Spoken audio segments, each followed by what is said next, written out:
Jā, un katrā koncertā vissvarīgākais moments, ja tāds ir, tad ir pirmatskaņojums. Un šajā koncertā pirmatskaņojums būs. Tas ir tavs jaundarbs ērģelēm, saksofonam, un pastāst drusciņ par to. Pirms gada aizgāja mana mammīte mūžības ceļos, un tūlīt neilgu mēnesi pēc tam bija Arta Sīmaņa zvans ar lūgumu kaut ko uzrakstīt saksofonam un ērģelēm. Un ērģeles man ir īpaši tūs jau kopš mācību laika. Manu koncertīno alta saksofonam un ērģelēm izpildījis divi izcili mūziķi. Tā ir Kristīna Adamaite ērģeles un Artis Sīmanis alta saksofons. Šim koncertam ir trīs daļas. Pirmā daļa aiziešana, otrā apstāšanās un trešā atgriešanās. Un pats lielākais un grūtākais uzdevums bija neveidot formāli to koncertu, bet ar kaut kādu noteiktu vīziju katrai daļai. Un es ļoti ceru, ka man tas izdevās. Brīnišķīgi. Es domāju, ka būs ārkārtīgi interesanti.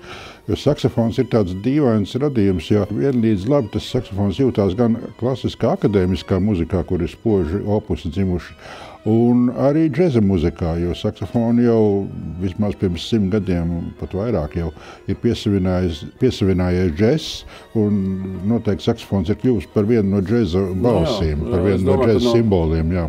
No tiem pūšamajiem instrumentiem, kas ir akadēmiskā muzikā, tīri artikulācijas ziņā, saksofons pieļaujas vairākās iespējas, dažādas glissando, frulato, flaželetus un lēcienus un tam līdzīgi. Un to es arī centos mazliet ielikt tajā savā darbā. Jā, un tavs saksofons būs kopā ar ērģelēm. Savukārt manā darbā būs saksofonu kvartets kopā ar čelisti Māru Botmani. Un tas ir tāds diezgan jau pasens mans opus, radies pirms apmēram 10 gadiem, Pusnakts Rīgā, un toreiz tā pirmā versija šim skaņdarbam bija rakstīta Gidonam Kremeram un orķestrim Kremerata Baltika. Viņš daudz viņu ir atskaņojis, es viņam esmu ļoti pateicīgs par to. Bet tad šis skaņdarbs sāk piedzimt dažādās versijās. Un kas skanēs šajā mūsu koncertā, tā ir Aigara Raumaņa veidota versija čellam un saksofonu kvartetam. Un man pašam tā versija ļoti patīk. Viņš man liekas uzrakstījis talantīgāk nekā es esmu varējis to. Tā dažreiz gadās. Viņš ir tiešām talantīgs mākslinieks un ārkārtīgi interesanta personība. Un man patīk, kā viņš to ir aranžējis. Un savukārt es esmu aranžējis 4 daļas no Baha klavesīnam rakstītās angļu svītas, kur būs saksofonu kvartets kopā ar Latvijas radio kori. Ļoti interesanti. Man tieši ir angļu svītas nots, un es patreiz mēģinu ar ērģelēm viņas izspēlēt. Nu, redzi, tā kā mēs visi tur kaut kur tuvojamies, un Bahs jau ir pilnīgi universāls.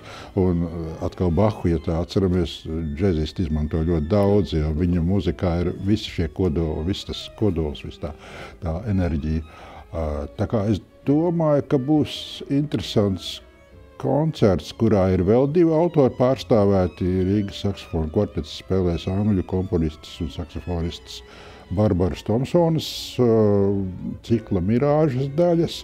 Un Anders Hilborgs būs pārstāvēts viens no labākajiem, izcilākajiem zviedru mūsdienu komponistiem, Kaspara Putniņa rokās ar radio koru.